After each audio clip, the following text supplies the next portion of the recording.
Alrighty, welcome to this episode of the POTS Teacher. Let's go.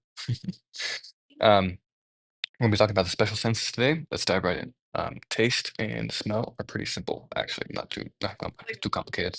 Just depends if you're tasting salt and sour, or bitter, sweet, or umami.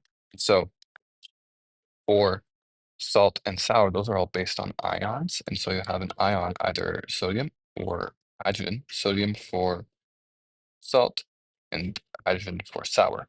And what this will do is the sodium, we'll talk about that first. It comes in through ENaC, which is just a leak channel, and that will produce a Buang, which will cause the voltage-gated calcium channels to open, allowing calcium to rush in, and then that will stimulate the snare proteins to bind and allow exocytosis of neurotransmitter, and that will then be picked up by the ganglia and then go to the brain.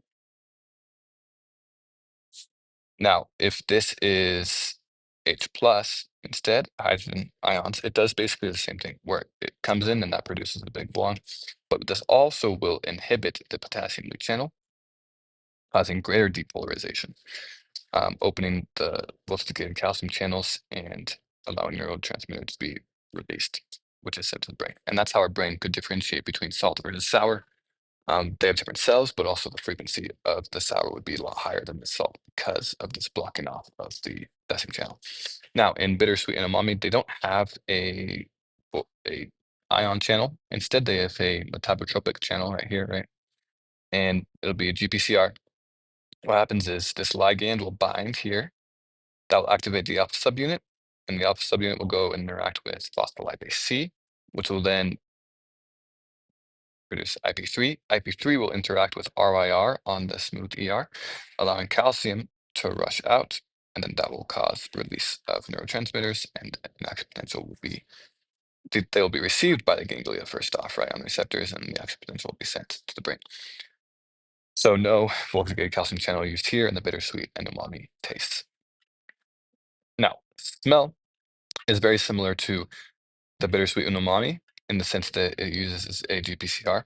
You cannot smell salt or sour because they use ions. So what happens is in your nose, in the top of your nasal cavity, you have these skin cells, and when chemicals get into the air, and then they can dissolve into the mucous membrane of these cells, that allows these neurons to pick them up.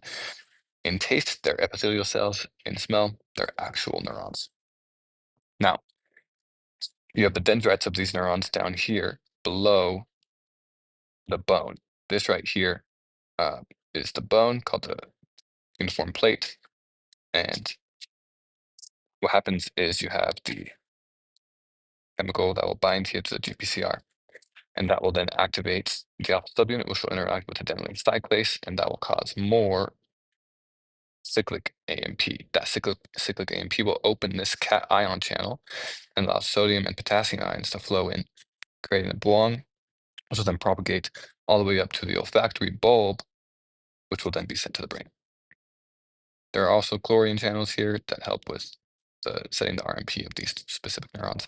Cool thing about the neurons is that they can grow back if they get cut, and also the smell is the only sense that does not pass through that thalamus for filtration.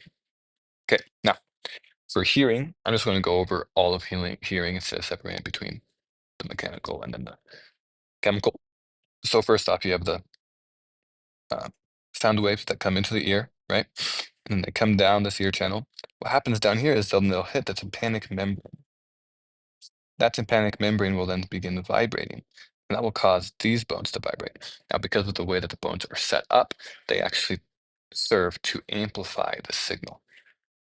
Then, this end bone called the stapes sits on the oval window right there. And this top kind of corridor here is the scala vestibuli, and the bottom is the scala tympani.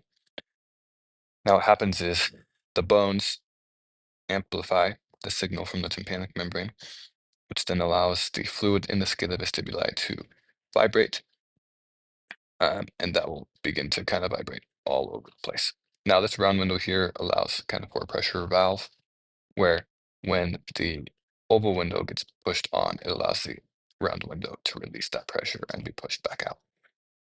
So the sound turns from signals in the air to motion in the bone, and then ultimately to vibrations in the liquid.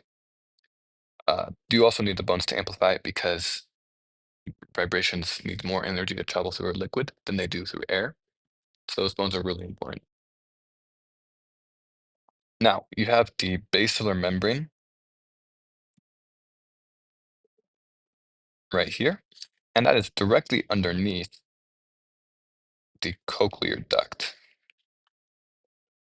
Now, cool thing, the cochlear duct is full of potassium ions, and what happens is the base of the membrane is set up like this, where it's thinnest over here at the beginning and thickest at the end. And so when there's vibrations, higher frequency vibrations will vibrate closer to the front, and lower frequency will vibrate closer to the back. So depending on where the basilar membrane is vibrating, the brain can tell how high pitched the sound is.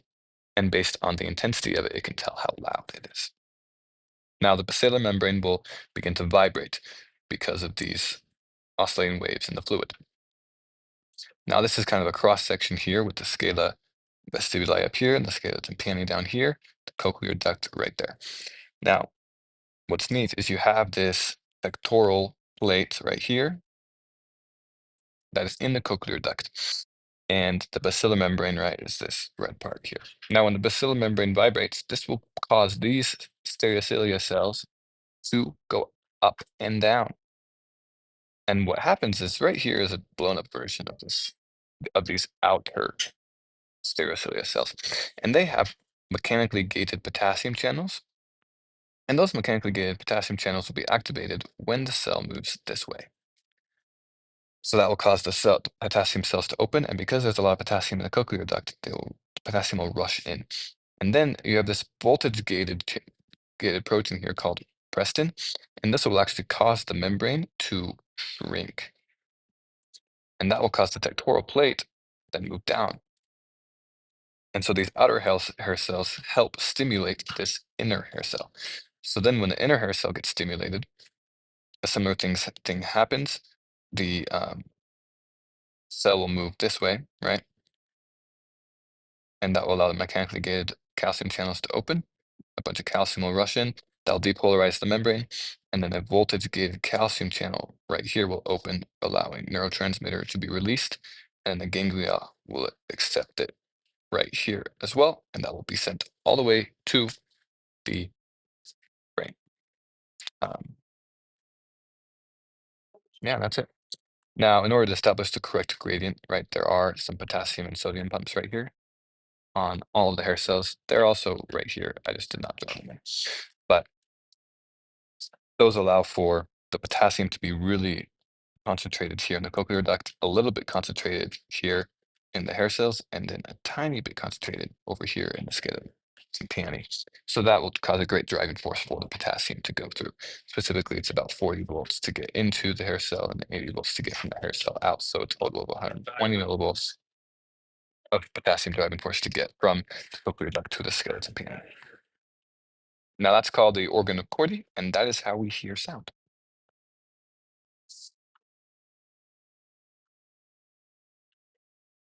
And I think that's all we needed to talk about there. And in terms of anatomy, this is the outer ear, this is the inner ear, or middle ear, sorry. And this is the inner ear. So the inner ear actually sends the signal to the brain, the middle ear amplifies the signal to the outer ear, catches it. Great, now, on to the eye. Here we have the eye.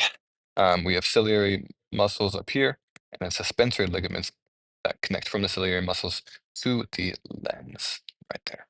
Now, the lens is really important because it acts just as a normal glass lens would. And if you think about it, convex lenses will bend the light out. Or I'm sorry, convex lenses will bend the light in. And so you need a lens to be more convex when you're looking at something closer because the angle of that light that's coming in will be bigger. It'll be angled further up or further down. And so that requires that this lens will be able to bend the light more in order to focus back here at the fovea. Whereas if you have a dot further out, then that angle of coming in will be a little bit flatter. And so the lens doesn't have to tilt it as much. And so it can kind of just go directly into the fovea. In that case, in order to see something further away, then you would want a concave lens. And the way that the body controls the lens is through the ciliary muscle. So when the ciliary muscle contracts, that causes the lens to go from this to this. It gets smaller and it gets quite a bit wider. So it basically becomes more convex. Now, a problem with this is if you're reading a ton, right, your ciliary muscles can contract so much that's cause your eye to elongate. And you can't stretch your pupil, you won't be able to stretch the lens out far enough in order for you to see things far away. And so if that's the case, you'll need to get glasses that will have a concave lens in order to see something further away. That is how the eye focuses light.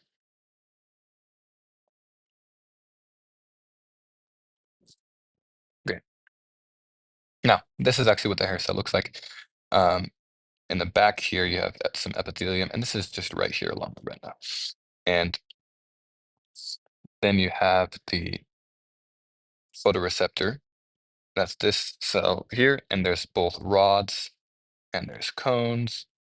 Cones help you see color, rods help you see black and white, or light and dark, I should say.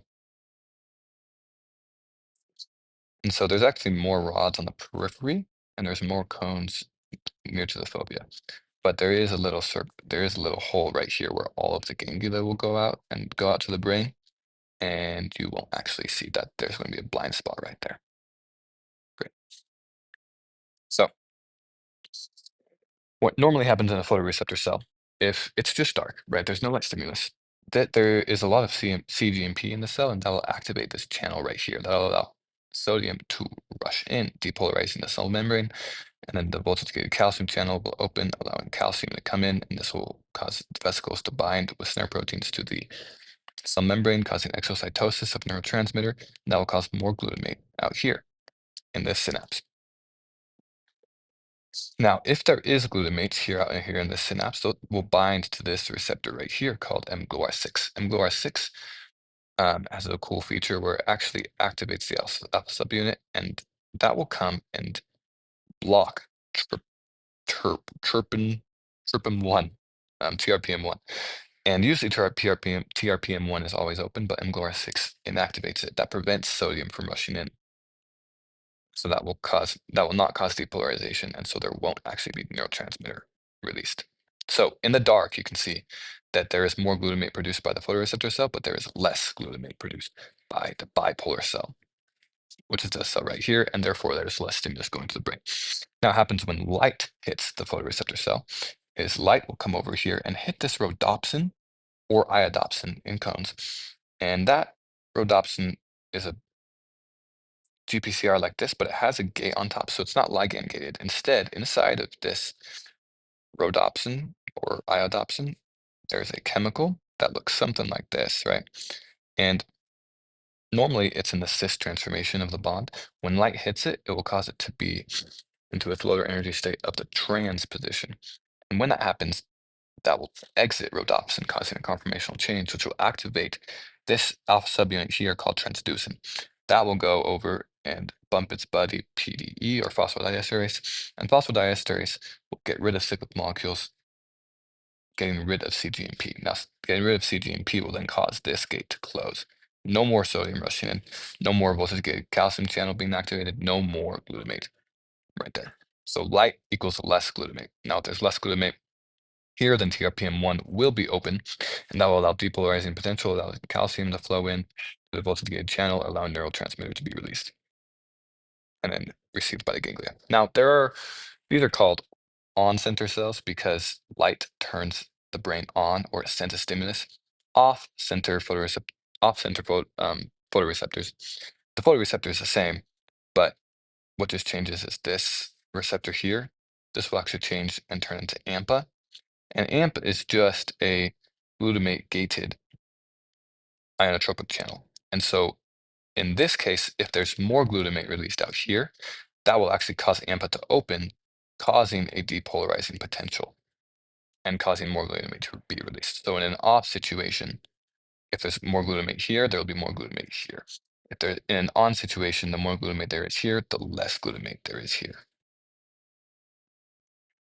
Now this can look sort of like this in our eye, where we have on in the center and off in the surround. You could also have off in the center, on in the surround, but I'll use this as a demonstration. This is the center photoreceptor cell here. And imagine that this is exactly the same diagram that I just showed you before. This is mGORA6, right? Now what happens is these photoreceptor cells on the side are the exact same. They also release more neurotransmitter when it's dark. But these horizontal cells actually have AMPA on them. And I do it the wrong way. Sorry about that. They should actually be going there.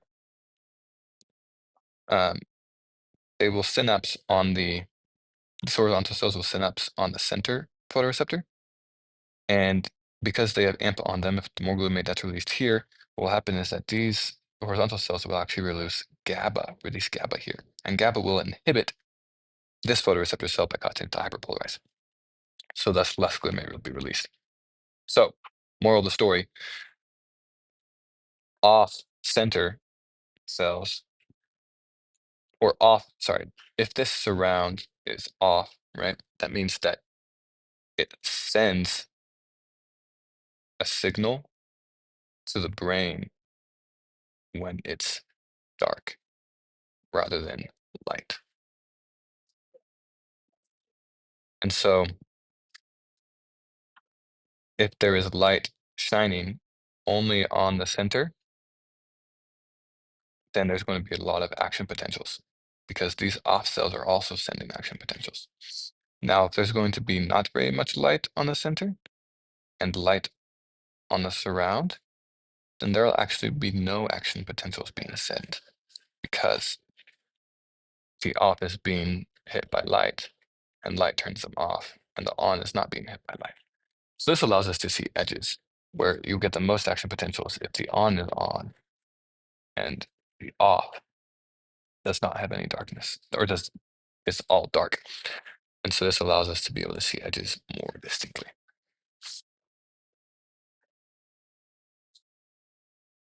Great. I think that is all. Yeah. Thanks for listening. Have a great day.